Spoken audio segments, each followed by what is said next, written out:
Kak, ini Kampung Kuliner Bingen, KP Dapur Cinta ini gimana Kak? Kami menyiapkan untuk masyarakat yang di untuk Provinsi Sumatera Selatan ini Pak. Jadi kita merangkul semua untuk masyarakat untuk melihat sejarah kita di Palembang ini Pak. Jadi kita mengenal dengan makanan-makanan yang lama, terus mengenal dengan daerah-daerah kita kenalkan suku Palembang ini dengan dari daerah Sungai Musi kita. Jam operasinya jam berapa Pak? Jam 9 sampai jam 9 pagi Pak. Untuk hari-hari yang ini? Kalau Senin sampai Kamis dari jam 9 ke jam 9. Kalau Jumat kita tutup Pak. Malam Jumat tutup, Jumat pagi tutup, buka jam 3.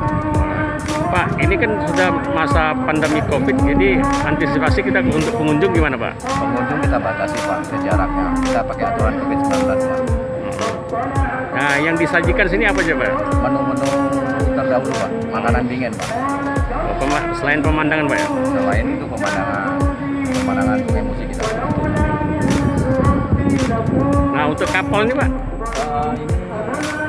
Ini kapal kajang, perahu kajang zaman dulu Pak. Kita mengingat zaman dulu para orang tua kita jualan di sini Pak. Jadi masyarakat beli makan di perahu kajang ini Pak. Kita mengingat kembali, ngangkat kembali Pak sejarah yang lama itu. Siapa namanya Pak? Herianto Pak. Itu sebagai apa sih Pak? Saya masyarakat biasa Pak, tetangga yang antusias mendukung support ini Pak. Untuk masyarakat Pak ya? Ya. Thank you Pak.